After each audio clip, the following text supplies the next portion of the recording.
I'm Theo, and it's time for my April monthly wrap-up. How is it already time to do this? I feel like this month went so fast, but I managed to read 16 books this month, which is kind of clickbait because half of them were volumes of manga. But my average rating was a 4.07, which is so much higher than it was in March, thank you God. But I did also have my first DNF of the year, which is unfortunate. We'll talk about that later. So last month I went by rating. This month I'm gonna go chronologically. We'll see how I feel about this. So my first book of the month was The Great Gatsby. I actually did this as a buddy read with my older sister and her fiance. There's a list posted by, I think we're looking at the Vanity Fair one. I don't know, I'll put the link in the description if you're curious, of just a whole bunch of like great American novels, and we want to read all of them. It's going to take literal years, but The Great Gatsby was our first one. This is actually a reread. I read it sophomore year of high school for class, and let me just tell you, I hated this book in high school. I hated it so much. I think it's partially because of the forced class discussions, and I just didn't like how that teacher did them, to be really honest. And then I also was forced to annotate for a grade, and I'm already a slow reader, and then you add in annotations. Oh my god, it took me so long. So I hated it. I liked it a lot more this time around, which is really not that surprising, honestly. So I feel like I appreciated the characters and the writing style a lot more, but like, it still kind of was meh. Like, I don't know, it's not my favorite book in the world. I kind of see why everyone is forced to read it in high school, but at the same time, not even like top 3 books that I was forced to read in high school. So it was fine. 3.75 stars. Moving on to my second book of the month, it was Fushigi Dagashi ya Zenitendou, which translates to Zenitendou, the mysterious candy shop. There is no English translation of this, sorry. But this year I have a goal of reading more in Japanese, and instead of just manga, I want to branch out into novels. So this was my first one. Well, I guess I read Percy Jackson, The Lightning Thief, in Japanese last year, but like, I know that story like the back of my hand in English, so I wanted to read one I haven't read in English. So this is a kid's novel. I teach at an elementary school, and I imagine probably like my 3rd and 4th graders would be reading this. It was pretty easy. I think for a kid's book, this was pretty fun. Like, it got repetitive, but also I am like 3 times the age of like target audience here, so kind of hard to judge it for that. So basically, this candy store, zenitendou, sells like magic candy, and each chapter we follow a new character that has some kind of problem that this candy store can solve. But the caveat is that there's really specific instructions for how to like prepare the candy and how to eat it, and no one reads the instructions. No one reads the instructions. So the first chapter, we have this little girl who can't swim, but oh no, she has to swim at school tomorrow. She really doesn't want to, so she walks into this candy store. She gets candy that's going to allow her to swim. She gets home, she eats it, she goes to school the next day. She is like an Olympic level swimmer. It's crazy. And then she starts turning into a fish. So then she has to fix that. So basically, it's just kind of that over and over. But it was kind of charming, it was kind of cute. I enjoyed it. I gave this 4 stars, which is kind of high, but like, it's a kid's book. It's kind of hard to really judge it. But I will not be reading the next 19 books in the series. I was content with just the one. My third book of the month was The Moon That Turns You Back, which is a collection of poems from a Palestinian author. This collection was about identity, war, displacement, motherhood, and loss. At first I was a little bit confused. It kind of helped me to read the author's like wiki to kind of see where she has lived, because she has moved around a lot, and that really helped me kind of figure out some of the poems a little bit more. I was kind of confused the first couple of pages. But yeah, this is my first time reading poetry in kind of a long time, and I think that reading poetry is a practice skill for sure.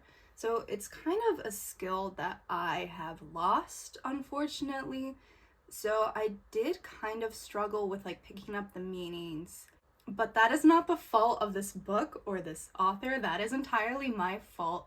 But I really took my time with this. I read some of the poems multiple times, over and over and over. And this poetry collection made me realize that I need to be reading more poetry. It was really good. It was so good. And I wish I had this physically.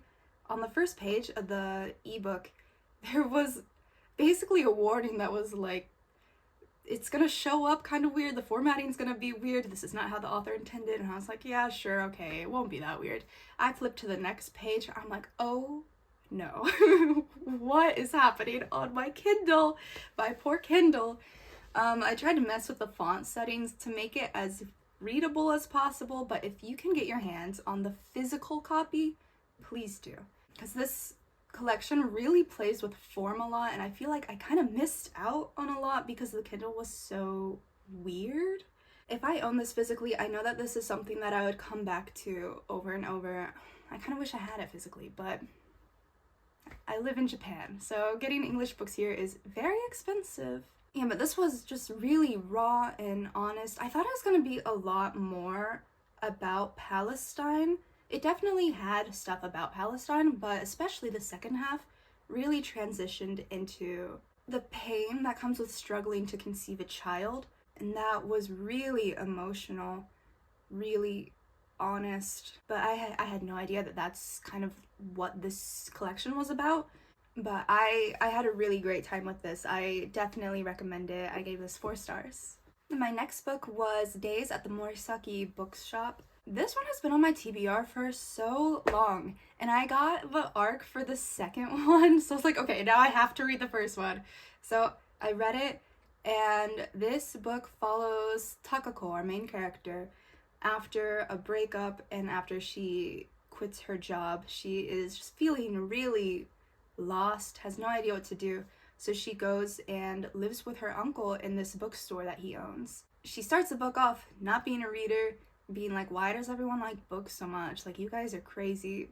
But then we see her falling in love with reading, and I really loved that. A lot of this book was just about like the joys and comforts of reading. And as a reader, I don't know, it just felt really nice to read that. This was really cute and comfy and wholesome, and it was really just about the vibes. And I also really liked how like the bookstore and the neighborhood were kind of their own characters in this. I really like when physical locations are kind of characters in books. I also gave this 4 stars. And then I read the sequel, More Days at the Morisaki bookshop, as an arc. It comes out on July 2nd. But unfortunately, I didn't like this one as much as the first. I didn't really think that there needed to be a sequel. I think that this could have just been one book. So we have a 3-year time skip after the first book, and then we focus, instead of like falling in love with reading and the bookshop and everything, we focus a lot more on the characters and the relationships, which in the first book I thought were like the least interesting parts. So I didn't love reading about that this whole book. I don't think that the characters and their relationships are really interesting enough to carry a whole book on their shoulders, honestly. I thought that Takako's like relationship issues were really strange, considering the fact that there was a 3-year time skip. Like, it just felt like relationship issues that would happen within like the first month of a relationship, not like 2.5 years in. So that had me kind of questioning everything. And then her 2 friends were having some like relationship issues that just felt really bizarre and just unnecessary. It made me roll my eyes. I didn't really care. They were all just being kind of silly and really bad at communication for a really long time, and I think that's really annoying. So I gave this 3 stars. But looking back, that might be a little high. I might change that. Then my next book was The Raven Boys. This is my first time reading the Raven cycle.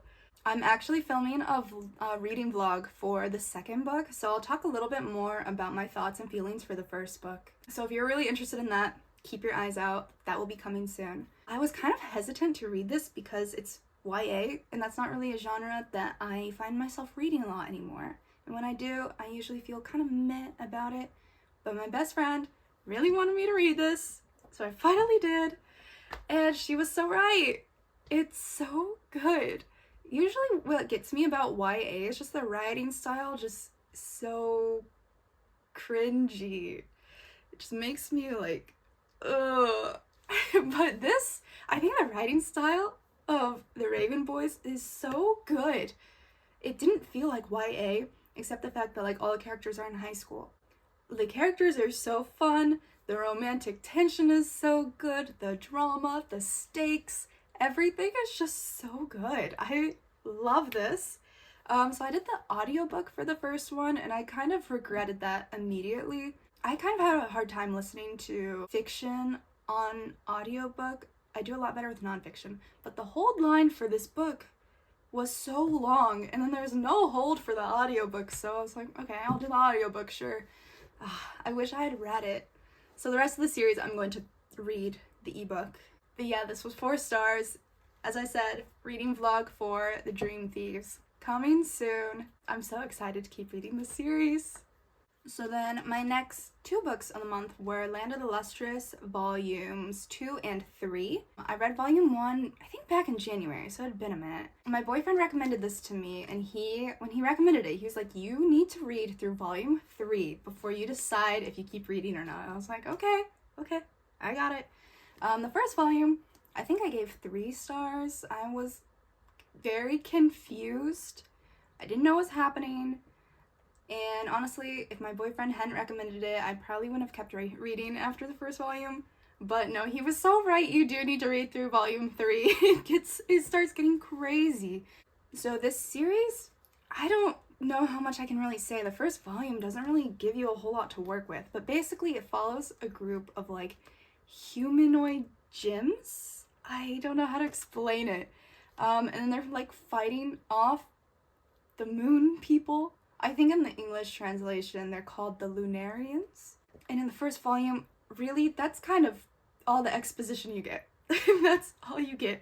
So all of like these humanoid gyms, they're each like a different gym, and they have those features. So our main character is Foss, who is the weakest of the gyms. She is the most brittle.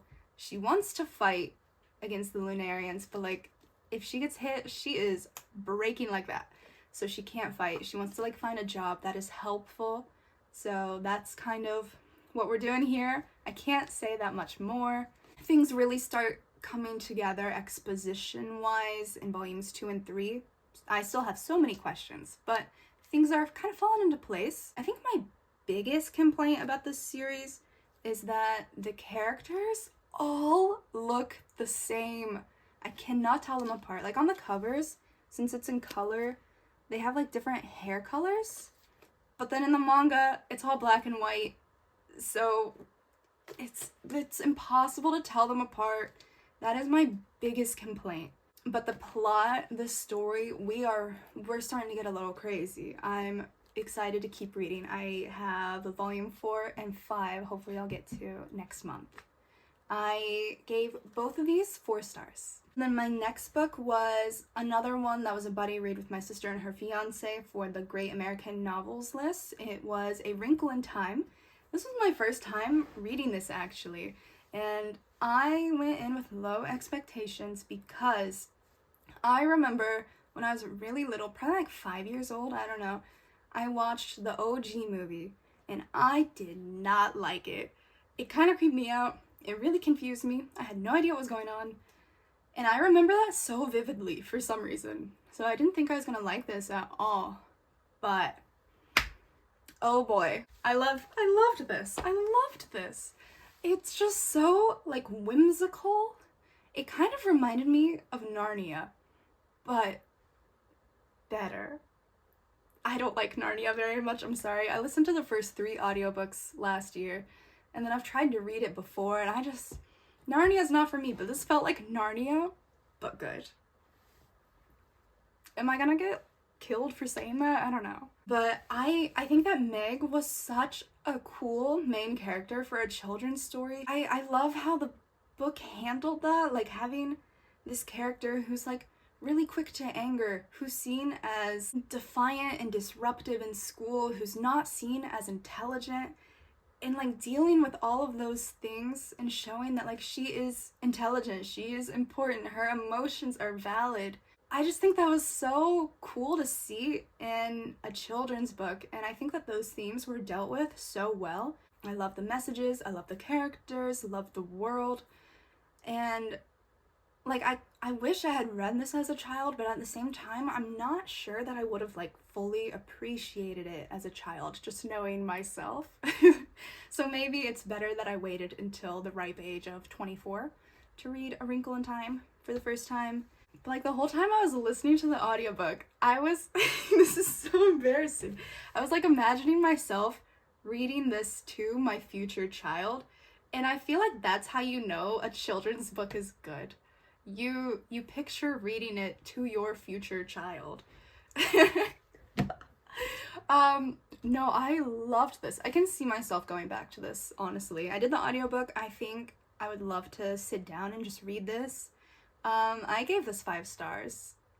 Then my next book actually falls under the St. Martin's Press boycott, so can't say anything about this. I'll put a link in the description about the boycott if you are interested in hearing more about that.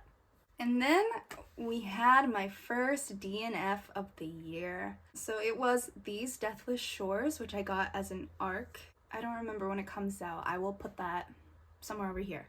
So this was a fantasy dark Peter Pan retelling. So I know that retellings of fairy tales are pretty popular in the fantasy genre, but I think this was my first time reading one, and I don't think I like them very much. I just couldn't really get over the fact that this was just Peter Pan. I think if it was maybe like a subtle retelling, maybe I'd be okay, but this was not subtle. This was Peter Pan. I think this is my own personal problem. And then I thought that the pacing felt a little weird. Like there was a lot happening, but it didn't really feel like there was that much happening because I didn't feel the tension. It just kind of felt like this. There was no like spikes in tension, so it just kind of felt boring to even read like all the action scenes and everything. And then I didn't really care about any of the characters. I didn't really understand their motivations. There were so many point of views that I didn't feel like I could really spend enough time with any of the characters to really emotionally connect with them. I thought that the writing style was really good. I really liked how lyrical it was, and I kind of contemplated reading it just for that, but I don't know, I DNF'd at 40%. And it's not like it was offensively bad or anything. I think that people could definitely enjoy this book. It was just, this is over 400 pages. I was 40% in. I already knew this was going to be 3 stars at most. And I was bored and didn't really care about the characters. Better to just call it quits, I think. And then books 11 through 16 of this month were A Sign of Affection, volumes 1 through 6. I have been meaning to start this series for like over a year now. I have 2 friends that highly recommended this to me and have been trying to get me to read this, and I've owned all 6 volumes. All 6. There's more than 6 volumes, but I've owned these 6 volumes for months now. Finally got around to it. And oh my gosh, this is so good. So this is a shoujo manga that follows Yuki, who is a deaf college student. And it's just, the relationship is so cute. It's so sweet. It like makes my heart flutter. Like when I say I want to read a romance that makes me blush and giggle, this is what I'm talking about. This is what I want. Why can't I find like a contemporary romance that makes me feel the way this does? If you know a contemporary romance that gives this vibe, let me know. I need to know right now. It was so cool to see sign language represented in manga. I read Gangsta back in high school when the anime was kind of popular, and that also had sign language, but not that much. But it is like a really central part of this manga, and I think it's so cool to see. I am just so excited to keep reading and see this relationship develop. If you have read this, volume 6 ends at like such such like a high tension moment. I need volume 7 immediately. I want it right now. I might buy it today, honestly. I can't wait to read more. I know that there is an anime that recently came out. Is it still coming out? I don't know. Have you watched it? Is it good? Should I watch it? I might watch it because this is just so cute. So these 6 volumes got an average rating of 4.5 stars. Freaking loved this. So those were my books in April. I think I had a pretty good month. 4.07 average rating, that is killer for me. So I'm a little scared about May because I don't think that I can top this month. I didn't have that many 5 stars, but everything was just really good. As I said, the Dream Thieves reading vlog coming soon. Keep your eyes out if you are interested in seeing my reaction to reading The Raven Cycle for the very first time. And I will see you later. Bye!